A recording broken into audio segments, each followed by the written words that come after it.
out. We are subjective creatures moving through an objective reality.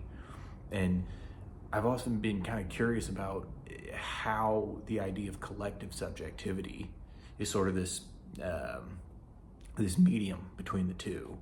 And we'll deal with this a lot, particularly in like sociology, where if you're looking at some sort of scientific study on how something impacts what people feel or what they experience, we're not really able to get objective data from that, in the sense that it's always based on how people report what they feel or what they're experiencing.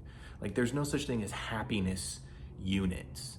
There's no such thing as, peace units or anything. We can't, there's no quantifiable metric for anything that goes on within the human experience. Like pain, we all know that pain exists. I don't think anybody's going to sit here and debate whether or not pain is objectively true, but it's something that we can only ever experience individually. We can only ever experience it subjectively and try to guess, oh, this hurts more than that, or that hurts more than this. And we all know that pain is real. We all know that things hurt more than other things.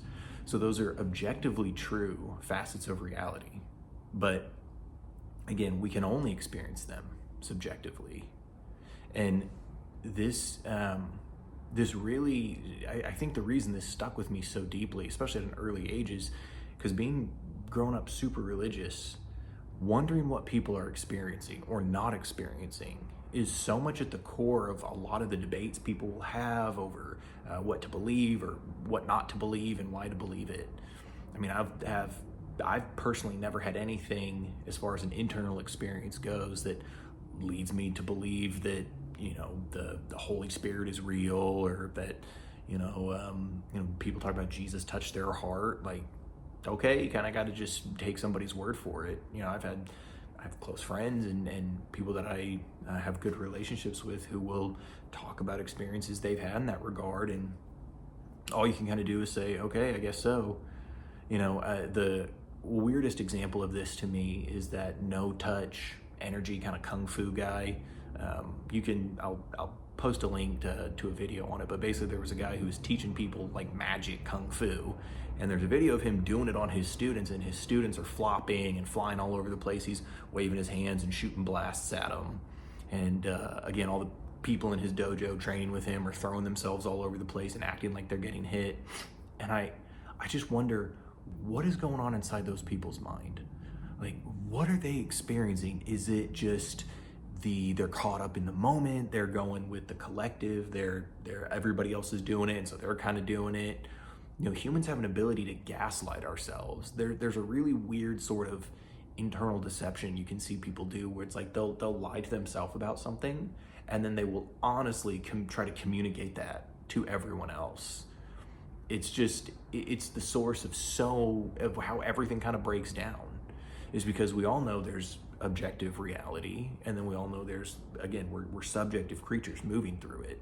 That's why I think the conflict between objective and subjective, you'll get some people want to be hard materialists and everything is objective and logical, and the subjective is not real, which is clearly nonsense, because everything we understand objectively is filtered through individuals and can only be experienced subjectively. And then you have another side of the extreme of folks saying that only subjective personal experience is what's real. People will say my truth or this or that, which, if you're using it in the sense of you're saying, hey, my experience and my understanding of a situation, that's perfectly fine. But it's clearly both. Like, reality is clearly both. It's not either or, it's both and, as with most things. But living a life trying to find the balance of both and is really difficult, and most people are very intellectually lazy. They just don't want to try. They don't want to try to push their mind to try to understand something that's a little uncomfortable. And it's not actually a question of bandwidth.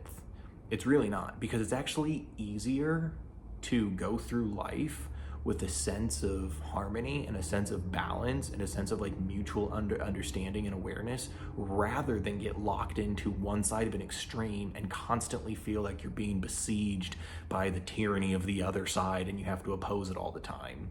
It's easier to swallow your pride. It's easier to just kind of be humble and let go of things and just try not to have such a chip on your shoulder. It's way harder to feel like you have to grip everything so tightly. And so this idea, again, of just raw logic, pure objectivity, that's not true. We can't ever get to that. We can never arrive there, because no individual person has a purely objective understanding of the world.